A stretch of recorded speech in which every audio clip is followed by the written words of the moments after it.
Y hoy vamos a estar hablando acerca de las dificultades escolares que pasan los niños y te voy a platicar acerca de las edades, cuál es lo esperado que a veces a los niños se les complica al momento de asistir a la escuela y hasta qué edad es como lo esperado que tengan alguna dificultad y cuándo los papás tenemos que atenderlo pues con un especialista.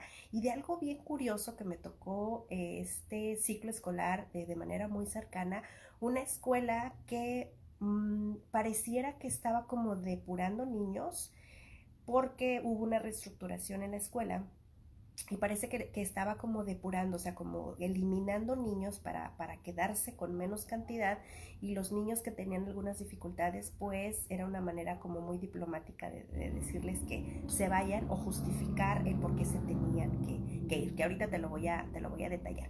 Pues nada, si es la primera vez que te das una vuelta por acá, pues yo soy Mónica Ruiz, soy psicóloga clínica, trabajo en Consulta, la herramienta de terapia de juego, porque con el juego los niños pueden expresar el cómo se sienten y con el juego pues hay mejoras en su conducta, en su comportamiento, y los niños van acompañados de sus padres, quienes también aprenden a conectarse, a jugar, y por supuesto que en el proceso pues hay resultados. Y también soy mamá de una adolescente de 12 años y medio y de un pequeño de 7 años. Como ya lo viste, pues vamos a platicar sobre las dificultades escolares, acá arriba en la portada, acerca de en los niños, en las escuelas, y qué es lo que está pasando. Quiero platicarte que no todos los niños tienen el mismo ritmo, eso lo hemos escuchado muchísimas veces. Cada niño va a su propio ritmo, y va a su propio ritmo me refiero en la manera en la que piensan y en la manera física de su cuerpo, de cómo está su motricidad, vamos, cómo está su cuerpo en movimiento.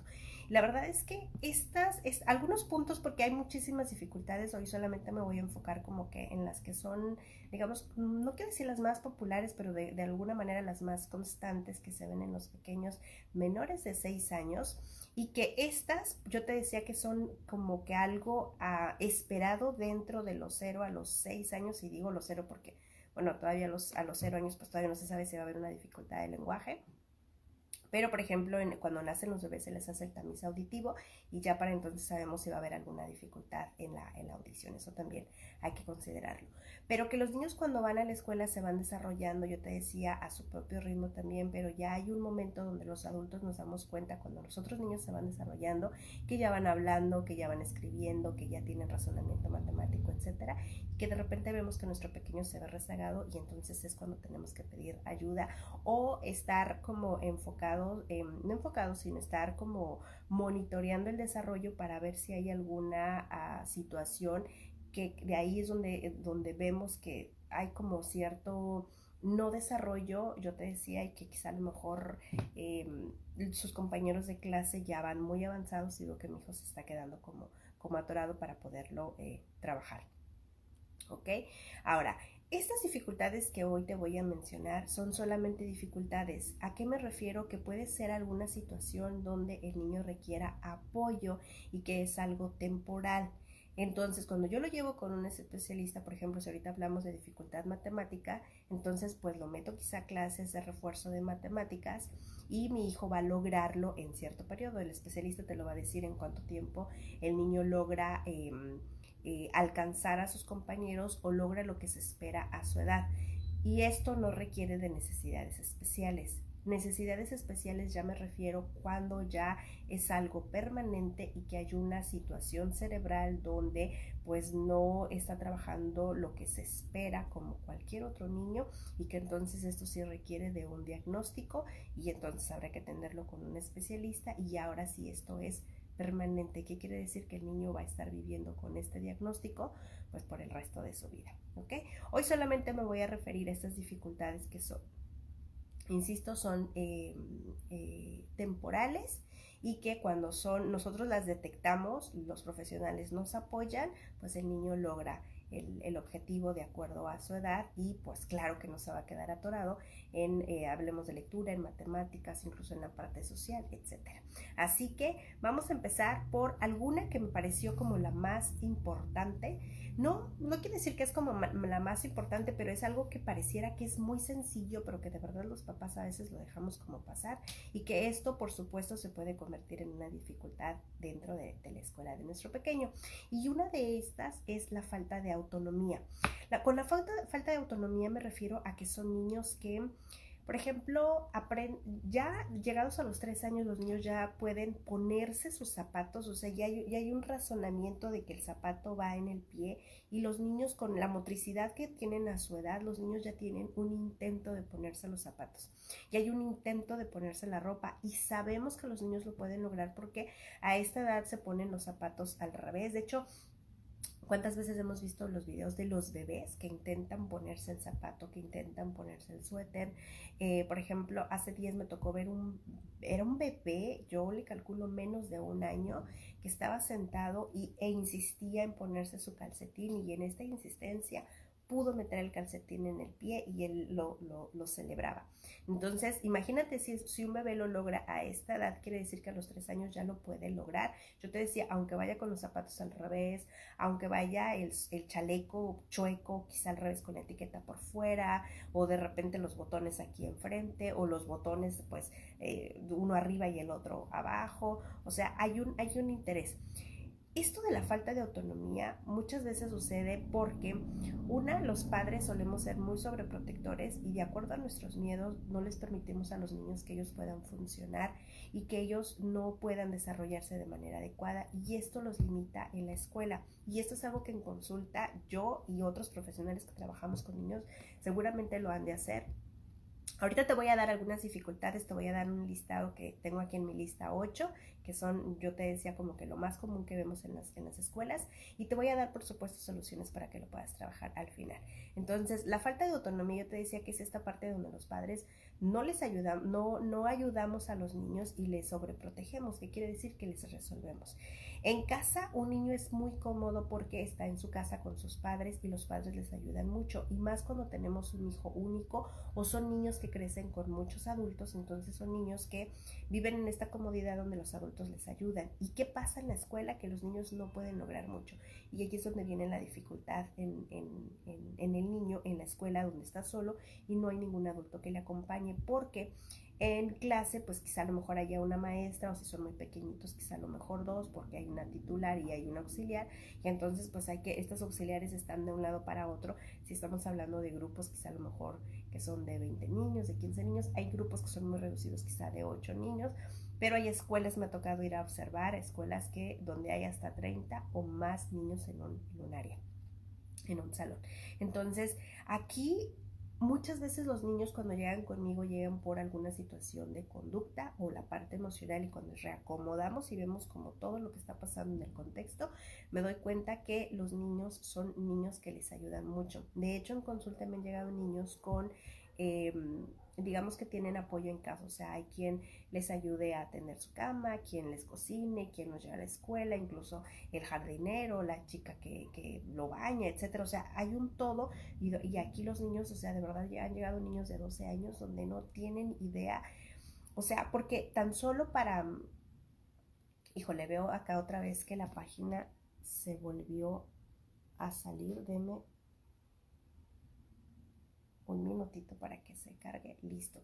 No sé qué es lo que está pasando. La semana pasada creo que también se salió de este lado en psicología infantil y terapia de juego, se salió también, se cortó, no sé qué fue lo que pasó, porque acá sigue corriendo normal y no tengo problemas con el internet. Pero vamos a continuar. Entonces, yo les decía que en las escuelas, cuando llegan a consulta, veo que los niños están muy limitados. O sea, niños ya grandes, les estoy hablando de 11 años, y tan solo un niño, por ejemplo, que recoge el plato de la mesa de donde comió, son procesos acá arriba del pensamiento que le ayudan a ordenar, o sea, qué va primero, qué va después, qué le sigue, etcétera. Y eso pareciera algo como muy pequeño, como algo muy simple, que les ayuda mucho a los niños a organizarse. Entonces, aquí es bien importante que los adultos les demos esta oportunidad a los niños de que puedan tener esta autonomía. Yo les decía, son niños que no logran porque, déjenme ver si, se escucha bien. Son niños porque los adultos les sobreprotegemos. No sé qué está pasando. Ok, creo que se volvió otra vez a cortar. Ok, se volvió otra vez a cortar. Déjenme pegarlo de una vez para no cortarlo. Denme un minutito aquí para jalar la... Denme un minutito, ¿sí?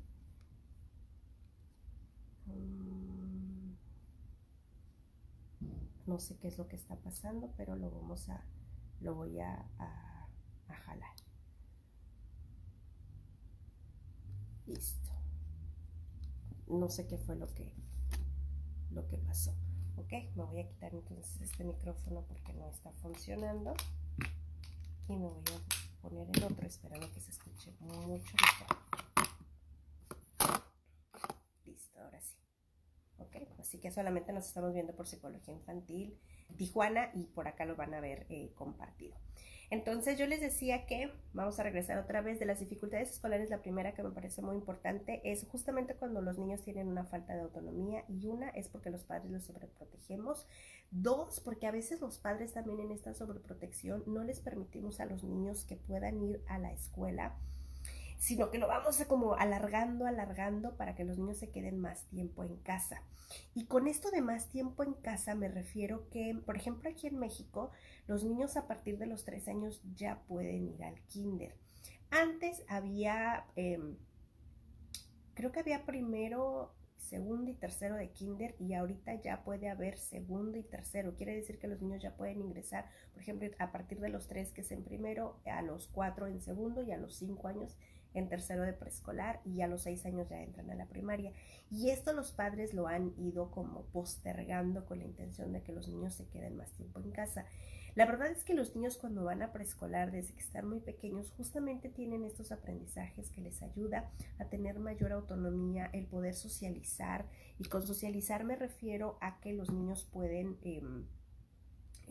trabajar en equipo, esperar turnos, salir al patio, seguir indicaciones, pues al final son reglas, etcétera. Y todo esto los adultos se los limitamos porque no les permitimos a los niños que vayan antes. Y la otra también es porque a veces, otra vez, en que les sobreprotegemos, en que no, que alargamos estos periodos para que los niños puedan entrar a la escuela. A veces, si el niño es el más pequeño o es hijo único, a veces los niños tienen este rol muy marcado acerca de que ellos se creen, porque en consulta así es como me lo han manifestado los niños, me lo han expresado, de sentirse el bebé de la casa. Y con el bebé de la casa me refiero que son niños que todavía tienen comportamientos muy infantiles, que por supuesto a veces tienen 5 o 6 años y no han dejado el pañal, que de repente llegan a consulta y los veo todavía niños ya súper grandes con el chupón en la boca, niños que se esconden detrás de mamá, que, o sea, vuelvo otra vez que tan solo de ver el comportamiento, vemos otra vez que tiene este desfase.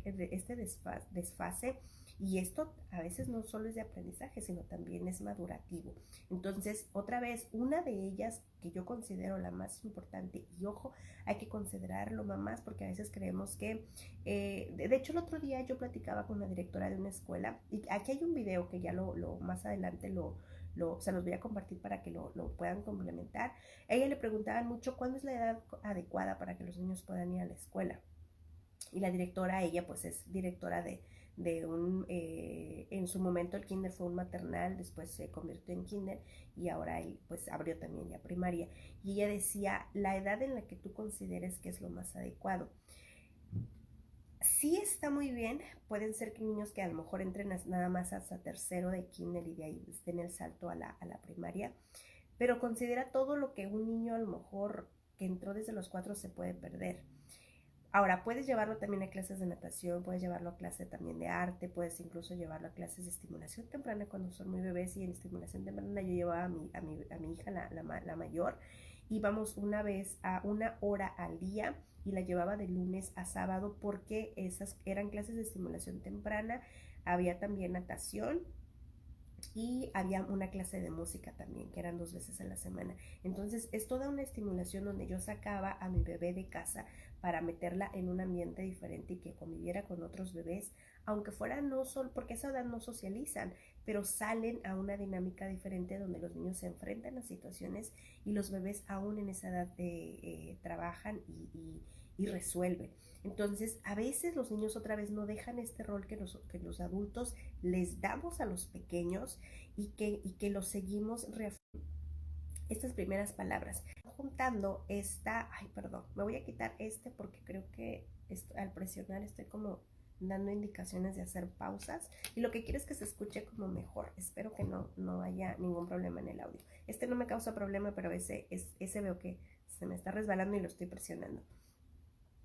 Entonces yo te decía que los niños aprenden una palabra, después aprenden otra palabra con el vocabulario que van adquiriendo y después juntan las dos palabras y después ya hay una tercera palabra y entonces ya formulan oraciones. Por ejemplo, la leche caliente, salir al parque. No el verbo en los tiempos perfectos, pero sí acomodan ya estas pequeñas oraciones y a los 3 años yo te decía que los niños ya tienen estas oraciones donde los niños pueden expresarse y pueden comunicarse. Y aquí otra vez, acuérdense que cada niño va a su propio ritmo, acá en sus pensamientos y físicamente en la madurez. Pero otra vez, en esta parte, los niños se logran entre los 2 y los 3 años que ya se construyen las oraciones. Y aquí una alerta que tú como mamá puedes darte cuenta que hay una dificultad también y que esto te va a traer a la larga también porque después el niño va a entrar a la escuela. Y aquí hay otra vez, cuando el niño tiene un desfase de lenguaje, hay también un desfase en la comprensión, incluso le va a costar trabajo seguir indicaciones. Entonces, aquí si tu hijo llega a los 3 años y notas que su vocabulario es limitado me refiero que la cantidad de palabras es muy corta. Ahora, hay muchos profesionales y me ha tocado ver listas donde los niños te hablan de que un niño, por ejemplo, de 2 años tiene que no sé, hablar 500 palabras y a lo mejor a los 3 alrededor de 1000 y de repente, o sea, eso es esta exageración, pero que tú notes que asocia muy bien la palabra con la acción y que ya, yo te decía ahorita, de los 2 a los 3 años que tienen sus oraciones son de 2, 3 y 4, quizá a lo mejor a partir de los 4 años sus oraciones, ¿me explico? Entonces su vocabulario es limitado, quiere decir que como si él en su cabecita tuviera un diccionario y sus palabras fueran muy limitadas, o sea, fueran una lista de palabras muy chiquita. Ese es un vocabulario limitado. La otra es que junto con este vocabulario que es muy limitado y como no construye la oración, yo te platicaba que los niños no atienden indicaciones, o sea, tú le puedes dar una instrucción y el niño no sabe de qué estás hablando porque no tiene este vocabulario. La otra dentro del expresarse verbalmente también es que los niños pronuncian mal algunos fonemas. Por ejemplo, cambian alguna letra por otra. Por ejemplo, no sé, de repente la última letra que los niños aprenden es la S de sapo y la R de rosa. Son los últimos sonidos que los niños aprenden, pero mientras de repente cambian la L por la D, la P por la L, la sustituyen. Esto también es algo muy esperado que con el tiempo, otra vez, cuando tú le ayudas, el cerebro lo va acomodando y el sonido va saliendo. Y otra también es que cuando los niños al momento de ordenar las oraciones, porque el cerebro es tan increíble, cuando tú le ayudas, el cerebro va acomodando y va madurando a la manera que va expresando, cuando no hay un desorden en la oración, un desorden en cómo el niño acomoda las palabras, esa también sería una alerta. Y la otra es que los niños a veces no asocian la palabra con los objetos o la situación que está sucediendo. Y de repente aquí el expresarse verbalmente, y eso lo hace la gran mayoría de los niños, y los padres les ayudamos también, es que a veces los niños hacen sonidos como y señalan lo que quieren y entonces los adultos rápido les atendemos y les damos eso que ellos quieren. Entonces aquí esto es que no está usando su vocabulario para poderse expresar y aquí quizá me voy a adelantar, pero en lugar de que y señale, a veces los papás se lo damos y sería aquí como, veo que quieres el vaso azul y yo se lo daría. Y entonces el niño otra vez le vas ayudando a su cerebro a asociar. Cuando menos sientes, tu bebé te va a sorprender. Y digo bebé porque lo empiezan a hacer desde muy pequeños. Otra vez, hay niños que tienen más habilidades que otra. De hecho, las niñas suelen hablar más temprano y por eso tenemos tanto vocabulario y hablamos más, porque hablamos mucho más temprano. Los niños se tardan un poquito más, pero tienen otras habilidades. Eso también hay que considerarlo. La tercera también dificultad es la falta de motricidad. Y con motricidad me refiero al movimiento de su cuerpo. O sea, cómo está su cuerpo respondiendo al entorno y qué está haciendo con él.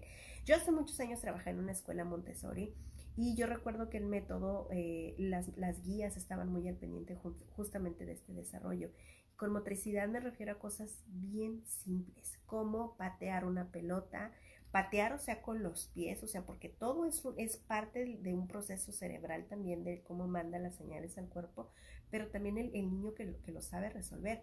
De hecho, de botar pelota, yo recuerdo cuando mi hija entró al método, por ejemplo, de lo que ellas se basaban para saber que su motricidad estaba desarrollándose adecuadamente, para mi hija fue el lanzar una pelota. O sea, a mi hija se la lanzaban, ella no la sabía lanzar, y cuando se la lanzaban ella no sabía recibirla. Y esto otra vez es un proceso increíble que hace el cerebro y que parece que no tiene importancia, pero sí lo tiene, y más ahorita que después de la pandemia fue algo que nos dejó el confinamiento. Los niños, por el uso de los aparatos, ya no salen a jugar y ya parece como menos importante, y el juego es muy muy mínimo, esta parte física, y que otra vez es indispensable para el desarrollo de su cuerpo, vamos.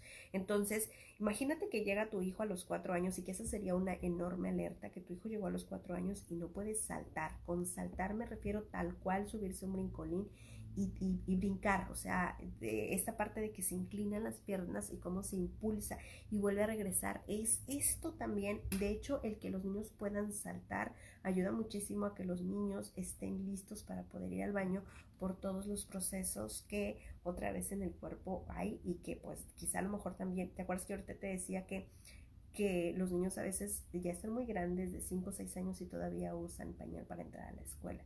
Entonces, revisa, si tu hijo de repente sientes que el pañal ya está muy grande y que todavía no puede ir al baño solito, revisa a tu hijo cómo está saltando, cómo está pateando por una pelota, subiendo y bajando escaleras. Es algo que los niños tienen que hacer también, porque es otra vez una parte cognitiva también y de madurez del cuerpo, porque son procesos también que hay que se cumplen, vamos. Por ejemplo, montar un triciclo también es un proceso, y cómo el cuerpo se impulsa y cómo el cuerpo hace esta coordinación de un pie para subir y bajar también, que son procesos otra vez que ayudan mucho a los niños.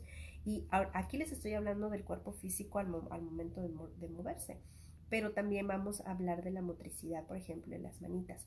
Cuando los bebés están muy pequeños, el lápiz, yo ahorita no tengo un lápiz, pero por ejemplo, suelen tomar las cosas en esta posición. Esta se le llama motricidad gruesa o la pinza gruesa. Entonces, es esta parte donde los niños en el agarre, otra vez porque se están desarrollando, toman los objetos de esta manera.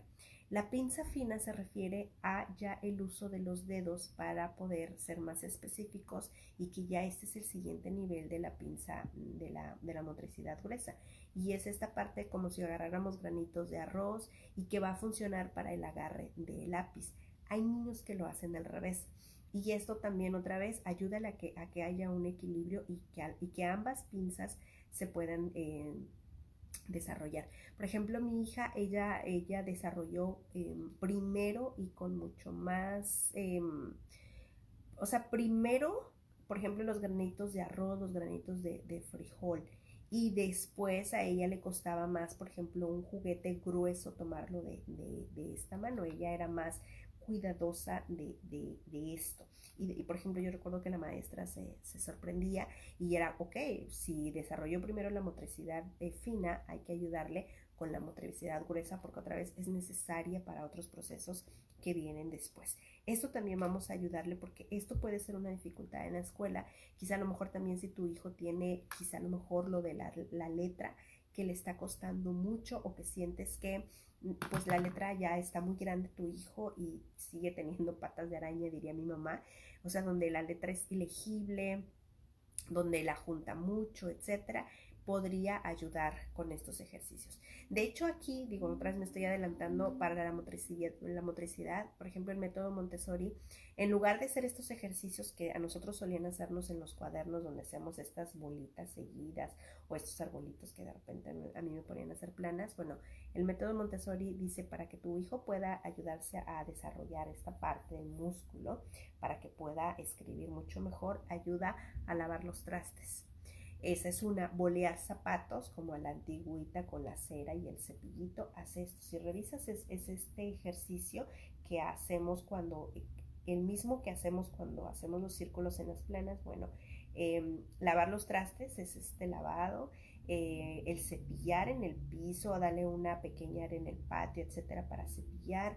Lavar los vidrios también. Nos ayuda mucho, perdón, a los niños a mejorar la motricidad en sus manitas al momento de escribir. Y otro también es el esquema corporal y la orientación, perdón, en el espacio temporal. Con esto me refiero a que los niños, ya estando también muy grandes, les cuesta mucho trabajo poderse identificar a sí mismos, incluso si los pusiéramos en un espejo. No hay una comprensión clara acerca de las partes de su cuerpo, cómo están compuestas, y esto parece algo que no es muy importante, pero insisto, sí lo es, porque son procesos mentales acá arriba. Entonces, hay niños que, por ejemplo, no pueden identificar las partes de su cuerpo, por lo tanto, la composición de su cuerpo como que todavía no lo acomodan. Y esto ayuda muchísimo porque ayuda o no ayuda, porque los niños, vamos, el cerca o lejos, ahorita que hablábamos del espacio, no hay una comprensión. La diferencia entre aquí y allí es lo mismo del cerca o lejos también, y los niños no hay una comprensión. Otra también, y aquí voy a empezar ya con algunas otras dificultades que ya, vamos, son como muy comunes en la escuela, y que ya las maestras para este punto, pues ya ellas son más expertas. Es, por ejemplo, la dificultad matemática, que también ya tiene un nombre, y pues ahora se llama discalculia. La dificultad en las matemáticas, cuando los niños están muy pequeños, otra vez que están en el kinder, te das cuenta porque son niños que les cuesta trabajo contar, y cuando hay un conteo del 1, 2, 3, 4 y 5, hay una representación, hay un gráfico, hay un número, vamos, y los niños lo aprenden a asociar. Entonces el conteo de 5 dedos, de 5 dibujitos, de 5 rayitas, de 5, se asocia, y en la escuela lo aprenden cómo asociar.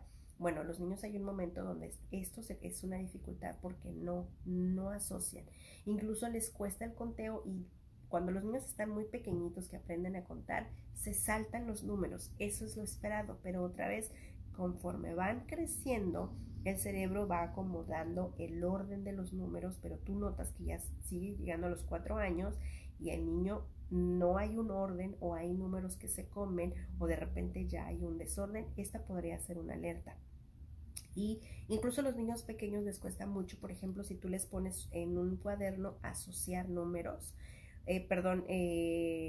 sí, asociar, por ejemplo, pueden ser 5 pececitos y el número 5 por acá, y entonces tiene que encerrar en los 5 pececitos y unirlo con el número 5, eso podría ser asociar. La otra, hacer una secuencia de números también, son niños que les cuesta también, porque esto hay que razonarlo acá arriba, ¿ok?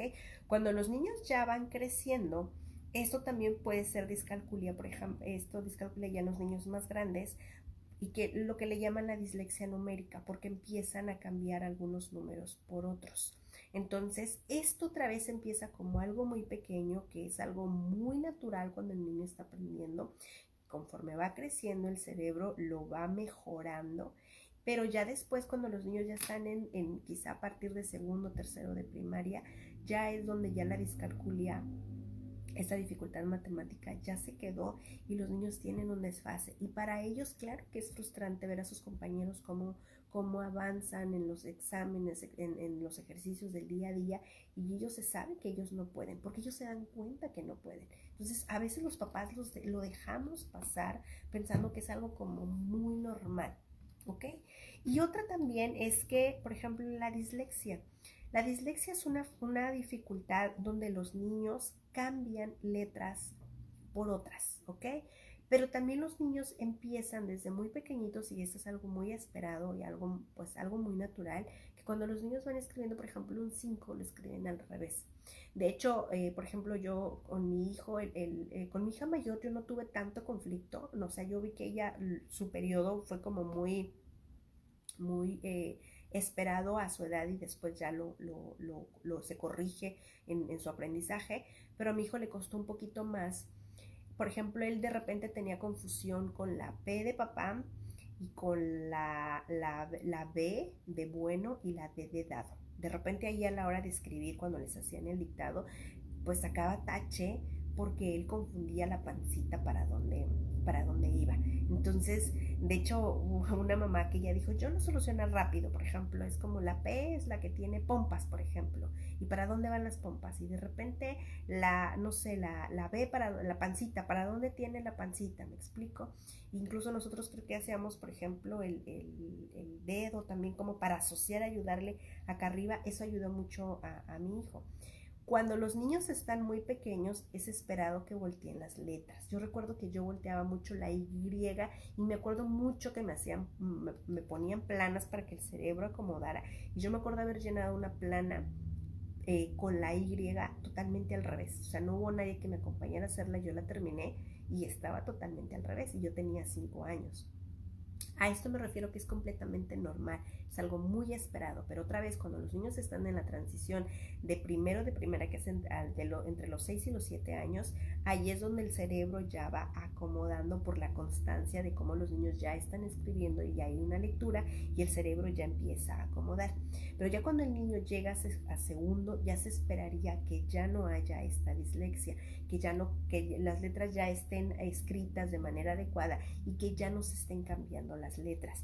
Esta sería porque esto también es una dislexia incluso no solo en lo escrito, sino ya lo vimos ahorita también en las matemáticas, que es la discalculia, y la otra también es en el lenguaje oral, que a veces las personas suelen hacer una pronunciación incorrecta también, porque a veces el cerebro, hay algunas letras que le cuesta mucho trabajo pronunciar y que otra vez cuando los niños están muy pequeños es lo esperado, pero conforme van creciendo después ya no. Y esto claro que va a afectar en la parte social, afecta también en la comprensión auditiva también, incluso en la gestión del tiempo, en cómo acomodan los niños su tiempo, en la memoria, por supuesto que hay dificultades también, y ya platicábamos que en el sentido de orientación. Entonces, esta dislexia que ya platicábamos ahorita, incluyendo la discalculia de las matemáticas, se esperaría que si fuera un tanto, vamos, si tú la ves en tu hijo que tiene 5 años, que tiene 6 años, es algo completamente esperado, ¿ok? Pero que lo van trabajando a partir de los 6 años y ya hay una disminución, de tal manera que cuando llegan a partir de los 7 años hay muchísima mejora y a los 8 años ya no tiene que presentarse, ¿ok? Ya casi para finalizar, otra dificultad también que se puede ver en el aula también, y que eso tú lo puedes ver en casa, se le llama la disgrafia. Esta quiere decir que los niños necesitan de muchísima concentración tan solo para copiar un texto. Si el maestro escribe un texto en el pizarrón y los niños tardan muchísimo tiempo para copiarlo, y a mí me ha tocado ir a observar a los niños y a veces es cierto, los niños están distraídos, están jugando, o el niño que ya terminó pronto se levantó y empezó a platicar con otro niño, ya lo hizo que se retrasara, es cierto. No me refiero a esto, me refiero de niños que me consta ver que están muy concentrados, que están copiando, que incluso van y se paran ahí. Me tocó una escuela donde tenían como un pizarrón donde cambiaban, era un corchete, era como un corchete decorado y ahí ponían la fecha pues cada día la cambiaban. Entonces cuando el niño iba a escribir en su cuaderno el ejercicio, había que copiar la fecha. Y había niños que desde su lugar se volteaban y copiaban, pero había niños que necesitaban estar de pie como para copiar. O niños que iban y recogían el número y luego regresaban y lo anotaban y luego iban y veían qué letras eran y regresaban y las copiaban. O sea, todo esto es increíble el proceso. Bueno, había niños que tenían muchísima concentración y no lograban copiarlo. Y son niños que requieren de mucha concentración y a veces esto los padres lo vemos como estás platicando, estás distraído, tienes otros pensamientos, etcétera, pero no sabemos que esto es una dificultad también y que hay que atenderla, porque esta afecta la forma de pensar, incluso de transmitir las ideas.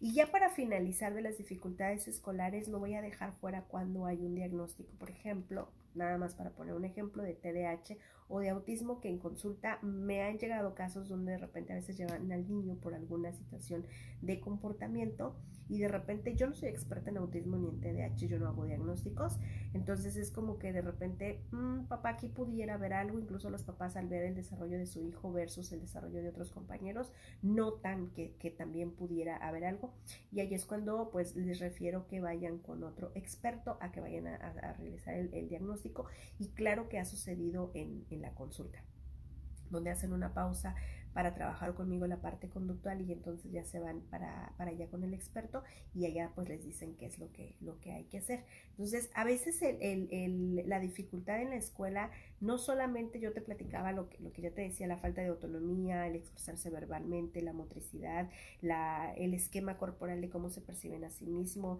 las dificultades matemáticas, esto cuando cambian las letras, o esto de los tiempos para poderse concentrarse y poder transcribir un texto.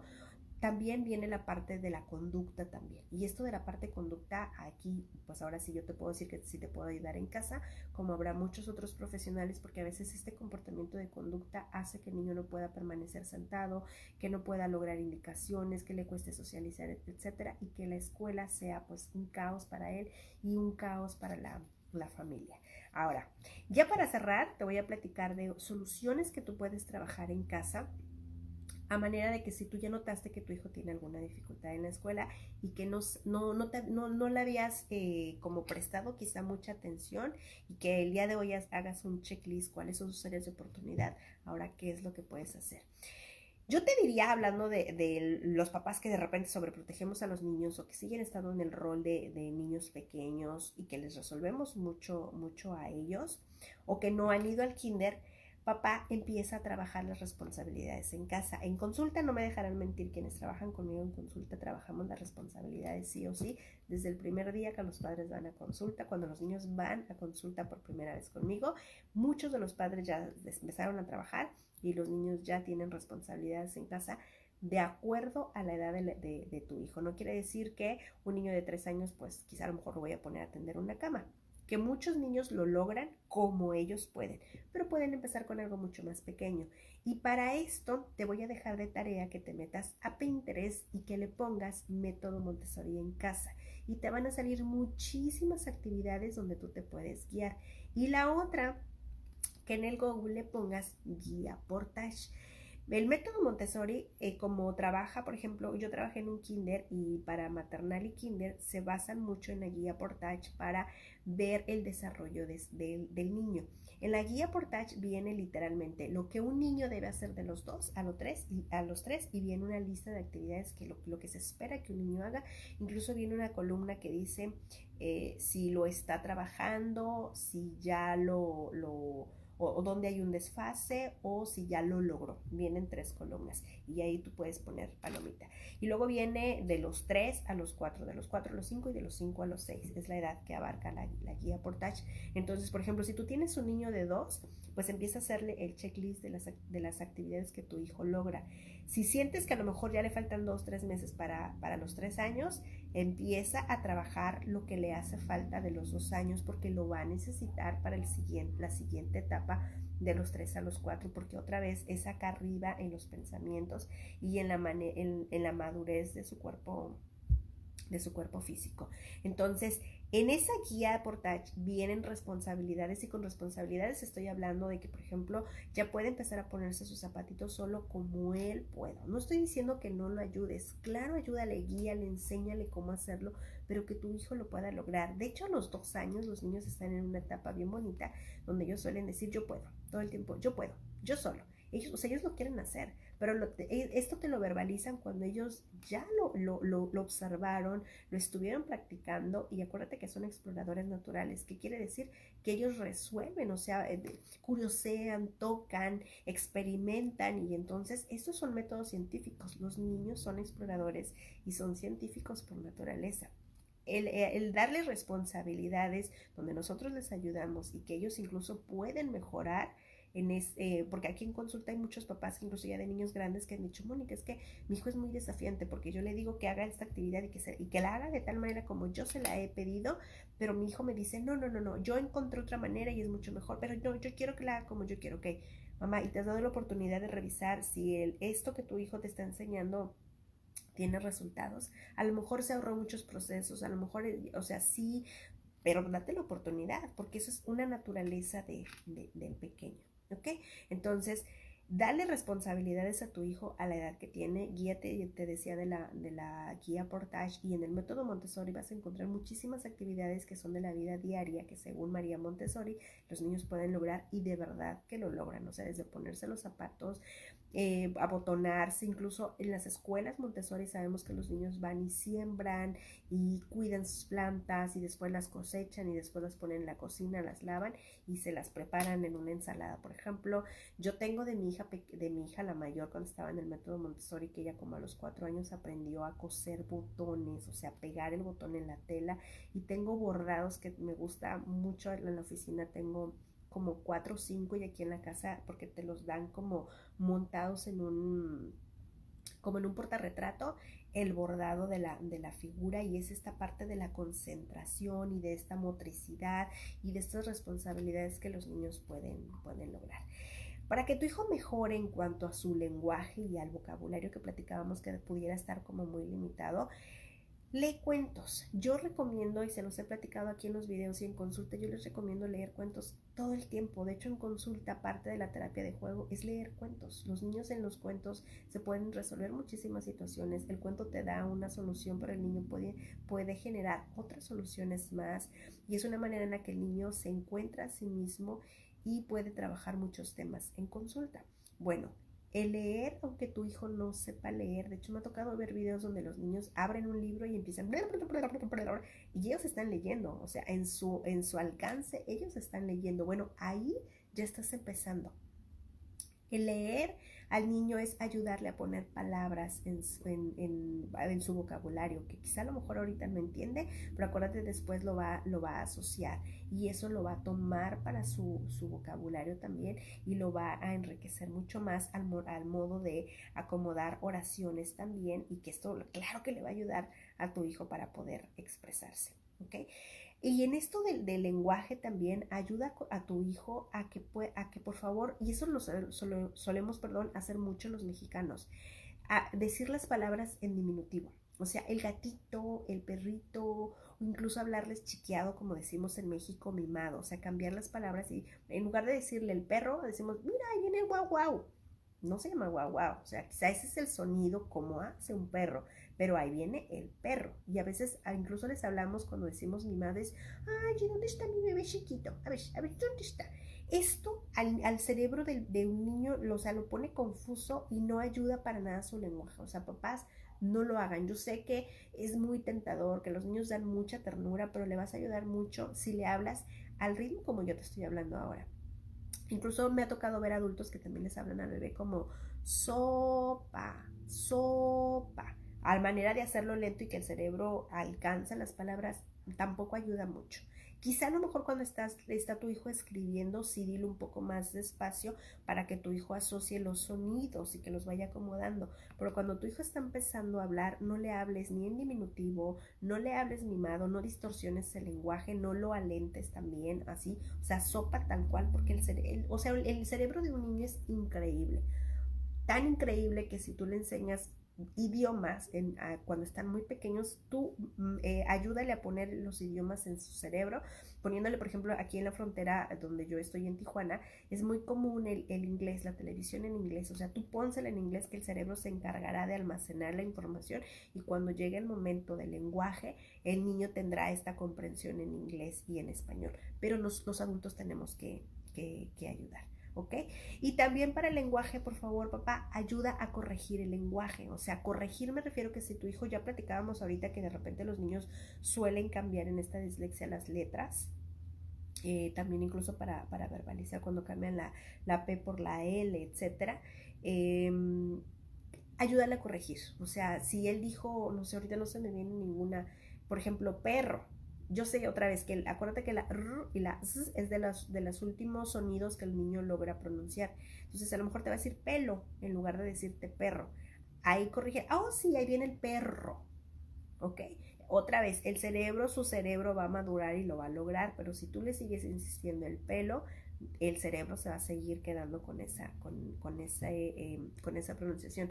Lo sé porque mi hijo tuvo desfase de lenguaje y mi hijo cuando estaba más pequeñito, él solía, por ejemplo, la G de gato, cuando él estaba aprendiendo la G de gato, de repente había palabras, ahorita no me viene ninguna o sea, cómo la pronunciaba, pero de repente yo me acuerdo que decía Gaby y lo decía bien clarito. Pero había otras palabras, por ejemplo, como Lego, que ahorita no recuerdo cómo la pronunciaba, pero como ya la G se había quedado con otro cambio, otro sonido, entonces como que el cerebro ya decía, bueno, Lego ya lo dices de tal forma y así lo vamos a seguir diciendo. Lato, por ejemplo, para gato decía lato. Y Gaby lo pronunciaba muy bien. Como Gaby era una palabra nueva, el cerebro lo almacenó y decía, vamos a pronunciar bien Gaby, pero lato lo vamos a seguir diciendo porque nadie te ha ayudado a corregir y porque tú no has hecho el esfuerzo por corregirlo y vamos a seguir diciendo lato. Entonces fue cuando yo empecé a llevar a mi hijo a terapia de lenguaje para que le ayudara porque el cerebro ya lo estaba, o sea, estaba teniendo, vamos, este desfase de lenguaje, pero ya estaba teniendo un rezago por estas palabras que nos ayudaban a corregir, ¿ok? La otra, cuando hablábamos de aventar pelota, al recibir, que todo esto es parte de la motricidad del cuerpo y de la coordinación que también tiene procesos también, es bien importante que en casa, si puedes, sal al parque, si puedes afuera sobre la calle, si puedes en el patio de tu casa y si no puedes, entonces dentro de casa haz ejercicios como saltar la cuerda. No sé si tú te acuerdes cuando, bueno, yo tengo 43 años, pero en mi infancia nosotros jugábamos con el resorte y solíamos llevar el resorte en la mochila. Este resorte donde se acomodaba una niña y otra niña y nos acomodábamos el resorte en los pies y el resorte iba subiendo y nosotras íbamos nuestro objetivo se me fue, el desafío era saltar el resorte lo más alto, porque había un momento donde el resorte llegaba a las rodillas o a media pierna de los otros niños y ese era como que nuestro objetivo. Juegos como estos, por ejemplo, ese juego del resorte no tienes que estar en un lugar muy grande, lo puedes hacer dentro de casa. O sea, ya lo platicábamos, el lanzar la pelota, el salir al parque, el patear, esto. De hecho, no sé cómo se llama este juego, yo tengo una en consulta donde son unas raquetas y pegas con una cosita como de plástico, no recuerdo ahorita cómo se llama. Yo tengo en consulta y bueno, salimos al pasillo y entonces lo hacemos como si fuera un tenis, pero la pelota no es de tenis, es una como rejita de plástico. Bueno, hay unas como esas que es la misma paleta, la misma raqueta de madera y que va una pelota, pero la pelota es mucho más suave y va unida con una liga. Entonces tú haces esto y la pelota regresa a la tabla. Bueno, esto ayuda también al niño a la motricidad y a la coordinación. Ejercicios como estos que no necesitan salir otra vez, pero que este es el juego libre, que ahorita los niños están muy limitados y de hecho yo lo he visto más, por ejemplo, los niños que de repente a la hora de su motricidad para poder dibujar, veo que hay desfase madurativo también de niños de 8 años que dibujan como si fuera de 5.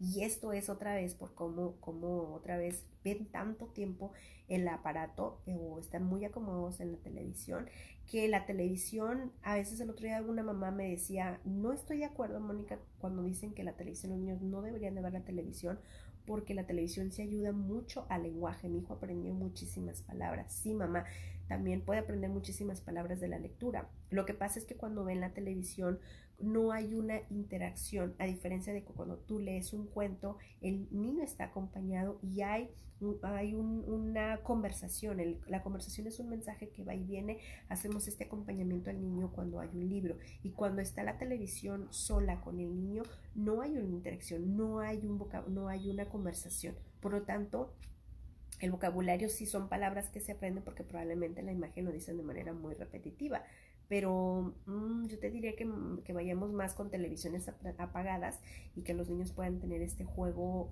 simbólico, juego libre, que ayuda muchísimo más al desarrollo del pequeño. De hecho, junto con esto también busca el método Montessori para la pinza, así tal cual le pones entre comillas pinza en Pinterest y método Montessori y te va a salir el agarre para que tu hijo mejore con el lápiz. ¿ok? Y para pinza fina, ahorita se me ocurre que, por ejemplo, tú tienes bolas de plastilina en casa, haz una bola de plastilina y pégale un espagueti de estos secos que vienen todavía en el empaque y pégalo para que con la plastilina quede completamente el espagueti de pie y la plastilina hacia la base. Y ahí con estos, el cereal de los chirrios empieza el niño a insertar. De hecho, en el método Montessori yo todavía tengo collares que mi hija hacía de sopa. Este hilo o estambre y era estar metiendo la sopa. De hecho, la sopa ellos primero la pintaban y porque también eso era parte del proceso de aprendizaje que tenía como un objetivo y después empezar a insertar. O sea, todo esto de verdad que tiene un proceso que ayuda muchísimo a mejorar estas dificultades que tienen los niños en la escuela. ¿Ok? Y ya casi para finalizar, es bien importante que los niños sepan las partes de su cuerpo. Ya ahorita veíamos esta parte donde los niños el esquema corporal no lo tienen bien definido. O sea, no saben, por ejemplo, o sea, la cabeza, si esta es la cabeza, estas son las manos, estos son mis pies, pero si hablamos de cuál es la rodilla, por ejemplo, ya quizá a lo mejor algo más elaborado de niños más grandes, cuál es la pantorrilla. Mi hijo yo recuerdo que tenía o algunos momentos la confusión entre la ceja y las pestañas, o sea, cuál era cuál. ¿Cuáles eran, por ejemplo, los cachetes? Por ejemplo, esto, ¿cómo se llamaba la quijada? Entonces, de repente ahí era donde los niños, o sea, ya se confundían, porque la verdad es que sí tenemos más partes del cuerpo. Las costillas, o sea, hay niños de 7 años que no saben qué es una costilla. Y eso es algo, pues, necesario. Ahora, desde que están los niños muy pequeños, o sea, los niños aprenden con canciones y con las caricaturas. Y hay libros otra vez. Yo ahorita no tengo a la mano, pero mi hija tiene un libro que lo heredó a mi hijo y es un libro bien bonito para niños donde viene todo el cuerpo. Y son de estos libros que les jalas y se hace un display, se abre un mapa y de repente hay juegos y todo. Es un libro bien bonito donde los niños aprenden a ubicarse. Bueno, enséñale a tu hijo las partes del cuerpo, además de que tiene otro aprendizaje también cuando hablamos, por ejemplo, ya si tú le lees a tu hijo un cuento sobre el cuerpo humano o esas son tus piernas o estas canciones, desde tu cabeza, tus rodillas, etcétera. De hecho, ayer platicaba con una psicóloga que ella es experta en sexualidad infantil y ella decía, con esas canciones ya le enseñas a tu hijo sobre la sexualidad. Entonces estás hablando de la cabeza, estás hablando de las piernas y todo, ya le estás enseñando a tu hijo sobre la sexualidad porque estás hablando de las partes del cuerpo.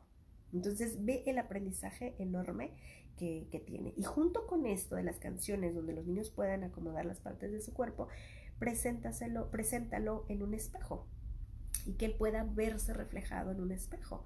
Porque esto también es parte de la autoestima. Y esto también, claro que definitivamente es una dificultad escolar. O sea, cuando los niños tienen estas dificultades, su autoestima baja muchísimo. Y ellos se dan cuenta que hay otros niños que pueden lograr y ellos no pueden. Y esto para los niños, de verdad que es uno quiere ir a la escuela, o sea, me siento rabia conmigo o me siento molesto con otro niño y de repente empieza esta molestia a pegarle a otro niño en la escuela porque pues otro brilla y yo no, o sea, de verdad que esto trae consigo mismo. Entonces, de hecho en consulta cuando nosotros trabajamos autoestima, hay un cuento que yo trabajo con ellos que habla sobre el amor propio y el amor que damos a los otros, pero ahí yo saco el espejo y los niños se miran en el espejo y hay niños que es bien sencillo decir, o sea, yo les pregunto, ¿qué ves en el espejo?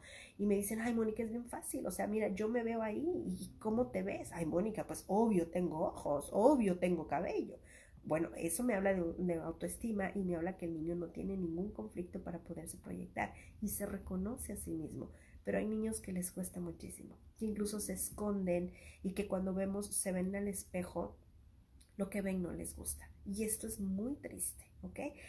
Y para el dinero cuando están muy pequeños, yo te diría que una recomendación y que yo la puse a cabo con mis hijos y la recomiendo en consulta y no dejaré de hacerlo, es que los niños aprendan a manejar el dinero desde que están muy pequeños. El dinero tal cual, las monedas y los billetes y llevarlos a la tienda. Yo les he platicado y no es un secreto que en consulta mucho del material con el que yo trabajo es de segunda mano. Aquí en Tijuana nosotros vivimos en frontera con Estados Unidos. Yo llego a la frontera en menos de 10 minutos y es muy parte de nuestra cultura que en Estados Unidos desechan muchas cosas que literalmente las sacan a la calle y la ponen ahí, tómalo si quieres, y es completamente gratuito. Para ellos es basura y la gente va y los recoge y todas esas cosas vienen y se venden aquí en Tijuana. Aquí estamos hablando desde ropa, muebles, carros, todo es de segunda, es para nosotros muy usual. Entonces, para nosotros es muy usual ir al mercado, los sobre ruedas, las segundas, como les llamamos aquí en la frontera, y compras incluso cosas nuevas de los saldos de las tiendas que ya pasaron de temporada o que están llenando el almacén y también las sacan por precios muy bajos. Entonces, yo les he contado que parte de mi material de consulta y aquí en casa, muchos de los juguetes que usaron mis hijos han sido de segunda. Bueno, yo ahí es donde llevaba a mis hijos a comprar, entonces les damos domingo, ellos los administran, en su cumpleaños ellos también suelen pedir dinero, de repente alguien les da también domingo, ellos ahorran, etcétera, y estos son números. De hecho hay un video por allá en Instagram, por si no me sigues, donde allá les subo un video de cuando José empezó a usar el dinero y él va a la tienda, lleva una cierta cantidad de dinero y él selecciona las cosas que va a comprar y lleva cierta cantidad donde sabe, empieza a hacer cuentas para cuánto le alcanza. Y me ha tocado que incluso cuando yo los llevaba al mercado, mis dos hijos han tenido suerte de que las personas cuando les compran y al ver que ellos sacan su dinero y hacen cuentas, los mismos vendedores les ayudan con las monedas y a veces les regalan cosas. Entonces ellos pueden hacer mucha diferencia entre comprar y es todo un aprendizaje. Bueno, esto les ayuda muchísimo a las matemáticas. Y la gente es muy paciente para que el niño saque las monedas. Y a veces, aun cuando compramos en caja, yo con mi paciencia, y I'm sorry por las demás personas que están en fila, estamos enseñando aquí al niño porque hay más filas. Vamos, saca tus monedas, pero ya para esto él contó allá cuando estaba comprando y vamos a hacer el conteo. ¿Y cuánto te sobra? Y estos ya son cálculos mentales que también en la escuela los aprenden con los dibujos. Empiezan a hacer cálculos mentales, a hacer sumatorias y restas de manera mental sin escribir nada en el pizarrón ni en el cuaderno. Eso le puedes ayudar muchísimo a tu hijo con las matemáticas. ¿Ok? Y justo con esto que platicábamos de las matemáticas también es el pensamiento crítico. El pensamiento crítico no es más que los niños encuentren la lógica o razonen de lo que están haciendo. Ya casi para terminar, te voy a dar la recomendación, sugerencia y te voy a pedir que lo hagas, mamá, porque eso es algo que también a los padres lo dejamos pasar por alto, que tal vez tu hijo pueda, en lugar de tener una de estas dificultades, probablemente lo que tu hijo más necesita quizás sea un examen de vista o un examen auditivo. Yo te decía que cuando los niños nacen en México, pues los hospitales y los médicos te sugieren hacer el tamiz auditivo, que es un examen auditivo para saber si tu hijo va a tener alguna dificultad. Pero a veces los niños cuando crecen van teniendo alguna complicación quizá orgánica, física, que quizá a lo mejor tú no sabías. De repente por ahí alguna mamá me platicaba a ella que pues su hija nació sin ninguna dificultad, en el tamiz auditivo salió súper bien, pero cuando ella va creciendo va notando también que la parte física de la carita de la niña de repente tenía algunas como que no se desarrollaban bien, por ejemplo, esta parte de la quijada, de la mandíbula. Y entonces cuando ella se acerca al médico, bueno, resulta que sí hay un diagnóstico para estos niños y que esto afecta mucho al oído, incluso cuando no hay un adecuado oído, pues como no se escucha correctamente, por lo tanto los sonidos no se escuchan, por lo tanto no se pueden replicar, o sea, no salen los sonidos adecuadamente. Entonces también otra vez acércate. Me tocó también en otra escuela donde una mamá decía, bueno, Mónica, ya pagué muchísimas horas con alguien que le ayude a mi hijo, que le refuerce las tareas. Mi hijo va muy mal en la escuela, lo sientan enfrente y pues no entiende, o sea, le cuesta trabajo hacer la tarea, etcétera. Y ya, o sea, carísimo el apoyo en casa, etcétera. Ya no sé qué más. Entonces fue como, mamá, ya le hiciste el examen de la vista, o sea, a lo mejor pudiera tener, y claro, salió con un examen de la vista. De hecho, la escuela de mi hija, yo recuerdo que alguna vez mandaron al principio del ciclo escolar, todos los niños, no había excepción, tienen que traer una copia del oftalmólogo donde si salió sin lentes, tú me la traes, y si salió con lentes, también me la traes, y todos los niños al inicio de la clase, los que necesitaban, usaban lentes. Y eso es algo que como mamá lo dejamos pasar. ¿Ok? Ya casi para finalizar también, considera el tiempo de calidad al momento de hacer la tarea en casa, porque esa puede ser una enorme dificultad. En consulta sí me ha tocado papás que en casa, por ejemplo, llevan al niño porque el niño es agresivo, contestón, de repente malcriado, no atiende indicaciones y no quiere hacer la tarea, ¿ok? Y ellos vienen porque el niño, pues, su conducta. Y cuando empezamos a revisar, es que, claro, al momento de hacer la tarea, ahí es donde se desata todo. Y de hecho hay mamás que me han mandado video al momento de hacer la tarea y empiezan los gritos, el niño empieza con una resistencia al no querer hacer la tarea. Y cuando vemos, es la actitud que toma mamá al momento de hacer la tarea. Claro, mamá está cansada porque sabe que así es todos los días con el niño. Y el niño trata de evitar, o sea, por eso pone resistencia porque sabe que mamá se pone muy intensa. Entonces, mamá, empezamos a hacer una estructura al momento de hacer la tarea y cuando hay calidad, y calidad me refiero a prepararnos mentalmente, hacer un espacio, televisión apagada, ya comió, ya durmió, incluso ya jugó, etcétera, y nos sentamos con nuestro pequeño, la calidad al momento de hacer la tarea cambia muchísimo, hay una mejora muy considerable y entonces el niño y tanto como mamá hay una disposición para este momento y pues ambos quieren hacer la tarea. Entonces estas dificultades pues mejoran muchísimo tan solo por el momento de hacer la tarea. Y ya para finalizar, te voy a invitar a que si tú ya hoy te diste cuenta que a lo mejor tu hijo pudiera tener alguna dificultad o notas que de repente ya llegó a los 5 o 6 años y dices, híjole, pues no pensé que a lo mejor fuera tan importante, te acerques con un profesional a que puedan hacer un diagnóstico. Yo hoy te platiqué de situaciones de dificultades que los niños pudieran tener hasta antes de los 6 años que son completamente esperados, pero que ya cuando son a partir de los 6 ya hay muchísima mejora. Yo te decía, a los 8 años ya no debería de haber, por ejemplo, discalculia cuando hablamos de la dislexia de números, la dislexia de letras cuando las cambian, etcétera. Pero si tu hijo ya tiene 7 y a lo mejor de repente ves que está rezagado en la lectura, o sea, tienes que visitar a un profesional. ¿Okay?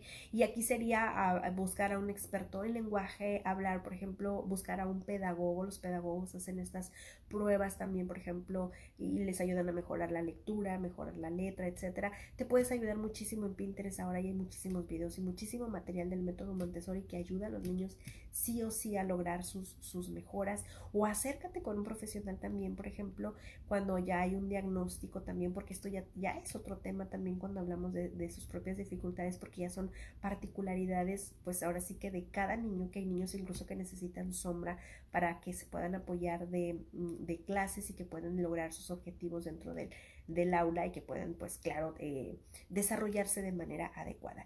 Y busca también a un psicólogo, a una psicóloga para que te pueda ayudar en la parte emocional, porque me imagino que el estrés debe ser muy alto también cuando de repente como mamás vemos que nuestros niños pues no avanzan mucho.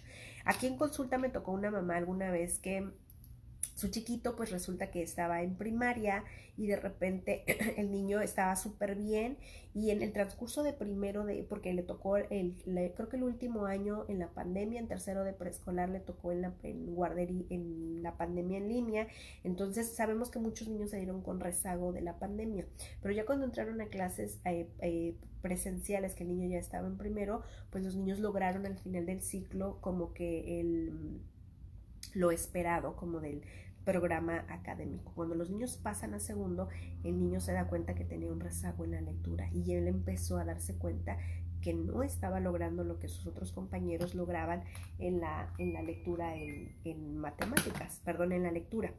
Entonces ahí fue donde la mamá dijo, ¿qué es lo que está pasando? Y después ella ya va y visita a un profesional y le hacen un diagnóstico al niño y el niño pues resultó con TDAH. Entonces parte del TDAH también iba de la mano con el por qué su hijo no lograba la lectura y eran acá unos procesos más orgánicos de concentración, etcétera, que claro, cuando el niño ya empezó su proceso adecuado con TDAH, incluso con el psiquiatra, con terapia conductual y después que iba mamá a trabajar la parte de la crianza conmigo, pues el niño ya tenía un combo y el niño logra. De hecho, los niños cuando empiezan con TDAH, hay un momento donde los niños ya más grandes logran dejar el medicamento porque ya logran muchos procesos, pero otra vez tenemos que acompañarnos de profesionales para que los niños lo puedan lograr, ¿ok?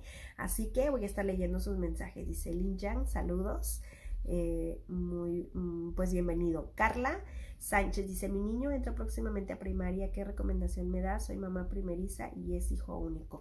Por ejemplo, Carla, ahorita que tu hijo va a entrar a primaria también, que eso, creo que eso está no estoy segura si está en los eventos que vamos a estar viendo más adelante, si no lo voy a agregar, justamente estas transiciones, Carla, de cuando los niños están muy pequeños, por ejemplo, que a veces no son como, que no las tomamos tan importantes, cuando, por ejemplo, cuando un niño está en casa, que entra al kinder, es una transición. Cuando salen del kinder y entran a la primaria es otra transición porque es hacer a los niños que estén, pues que sean más grandes. Y con esto que son más grandes viene acompañado mayor responsabilidad y mayores retos. Entonces, ¿qué es lo que podemos hacer? Pues ayúdale en casa, por ejemplo, con responsabilidades. Yo te decía, guíate de la guía Portage, porque si tu hijo entra a la primaria, quiere decir que tiene alrededor de 6 añitos. Entonces, guíate con esa guía que te apoye para saber cuáles son las actividades que tu hijo ya debería de lograr a sus 5 o 6 añitos para que tú le ayudes en estas vacaciones que todavía les queda a los niños aquí en México de un mes, que pueda lograr mucho tu hijo en casa. ¿Por qué?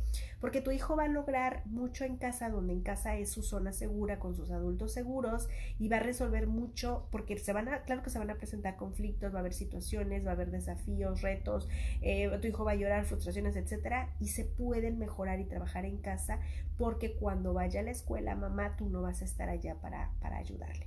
Entonces, trabajar en casa ayuda muchísimo. Ahora, ¿qué puedes hacer también? Ya te platicaba yo al final ahorita, busca momentos de calidad para hacer la tarea. Mamá, sé muy paciente porque tu hijo ahorita, por ejemplo, cuando están en kinder, pues son niños que los tratamos como niños muy pequeños, pero que ahora que ya entran en la primaria, pues es ponerse este saco de niño grande y hay niños que dicen, espérame, yo estoy en esa transición, hay otros niños que pueden mucho más, yo voy despacio, vamos creciendo con ellos, Carla. Esa es la parte importante, que tú como mamá hagas esta transición con él y que vayas despacio, pues ambos de repente como al ritmo, ¿ok? Y Carmar dice, hola, dice, tengo un niño de 7 años que me pasó a segunda de primaria y aún no se suelta a leer bien, deletrea y tiene problemas de lenguaje y no puede pronunciar la R. Ahorita está en un curso de verano con una maestra particular y ella le está enseñándole a leer, gracias a Dios. No le exijo mucho porque él tiene problemas de TDAH y de lenguaje también, ¿ok? Sí, de hecho, y luego acá abajo dices, todas las tardes lo llevo al parque, lo inscribí a un equipo de fútbol 2 veces a la semana, de voleibol 2 veces también a la semana y lo está ayudando con su psicomotricidad. Muy bien, Carla. Esto que me platicabas del TDAH y el lenguaje, pues va muchas veces de la mano también con esto que a veces es como muy particular del diagnóstico, Carla. Muchos niños desarrollan, al principio yo te decía, se desarrollan de una manera muy particular en cuanto a la parte de los pensamientos y la motricidad, la parte física de su cuerpo, eso también es muy cierto. Y yo te decía que la R y la S son de lo último. Y ya que lo estás llevando con el lenguaje, con la terapeuta de lenguaje, pregúntale, o sea, ella como experta, porque pues ella ve diferentes niños, o sea, ¿qué es como lo esperado ahorita para su edad? ¿En cuánto tiempo va a lograrlo? Y la verdad es que, y aquí otra vez, acérquense con un profesional. Yo les platicaba que con mi hijo José, él tuvo desfase de lenguaje. De hecho, él tiene 7 años, se los cumplió en abril, y él apenas empezó a pronunciar la R. Ahorita lo que estoy trabajando con él es que, como ya pronuncia la R, ahora todo lo que es con, por ejemplo, pera, pues le sale la R. Entonces, por ejemplo, es la hora, en lugar de decir a qué hora es, qué hora es, hay que ayudarle a regresar y hacer esa diferencia. Entonces, de hecho, aquí en la página hay un video con Mayra. Mayra es experta en lenguaje y tiene una formación increíble sobre el lenguaje. Y ella platicaba mucho que los niños deberían de aprender el lenguaje, desarrollarlo muy bien antes de los 6 años. Porque pues les va a ayudar muchísimo para la escuela. Yo con mi hijo, él pues fui como a su ritmo de él y lo logró. Pero no todos los niños, no puedo generalizar porque cada niño puede tener un diagnóstico diferente, ¿ok? Raquel Alemán dice, me gustaría mucho que abordara el tema de la ansiedad en los niños. Raquel, voy a dar otra actualización, lo voy a anotar para poderlo platicar más adelante, pero date una vuelta y aquí en el apartado de videos o de lives, ahí vas a encontrar ansiedad en los niños, que ya lo hemos platicado antes, si mal no recuerdo. De hecho, lo abordamos también cuando salimos también de la pandemia, como del estrés y de cómo los niños,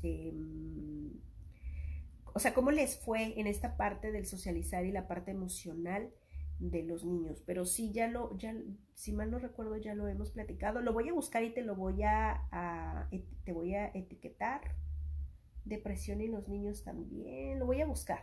Y si no, entonces lo voy a anotar para que lo podamos abordar, Raquel. Así que, pues nada, yo les agradezco muchísimo que me hayan acompañado y que, Car, yo sé que estabas acá en la otra página de psicología infantil y terapia de juego que te pasaste para acá. No sé qué fue lo que pasó la semana pasada, también se cortó y esta semana no sé qué es lo que pasa. Así que yo les agradezco muchísimo que se hayan quedado en la página y por favor compartan porque me parece que información como esta es muy importante. De repente algunas mamás o papás no nos damos cuenta o vemos de repente a lo mejor que pues yo sé que vemos a nuestros niños con ojitos de amor, pero a veces esto no nos permite ver que nuestros niños pudieran tener alguna dificultad. Y acuérdense otra vez que dificultad no es lo mismo que necesidad especial. Dificultad es lo que sucede de los 0 a los 6 años y que puede tu hijo, y que es temporal, o sea que tu hijo va a mejorar. Y una necesidad especial es algo permanente, y con permanente me refiero a que ya vamos por un diagnóstico que quizá a lo mejor en algún momento tu hijo va a tomar medicamento, quizá a lo mejor tu hijo va a entrar en un rol con un grupo multidisciplinario donde ya hay muchos terapeutas que están haciendo su labor, que tu hijo va a lograrlo en algún momento, pero que pues esto es como de por vida y estas dificultades pues no son permanentes. Así que pues nada, Raquel Alemán, muchísimas gracias. Icar, muchísimas gracias y gracias por acompañarme. Y pues nada, nos vemos la siguiente semana. Ya estarán viendo acá arriba en la portada lo que vamos a estar viendo. Y acá arriba en eventos está fijado también para que te des una vuelta por ahí lo que vamos a estar viendo los siguientes 3 meses. Dice Nancy, excelente información, muchas gracias por abordar estos temas. Gracias a ti por acompañarme, Nancy. Y pues nada, les dejo un saludo gigante y nos vemos la siguiente semana.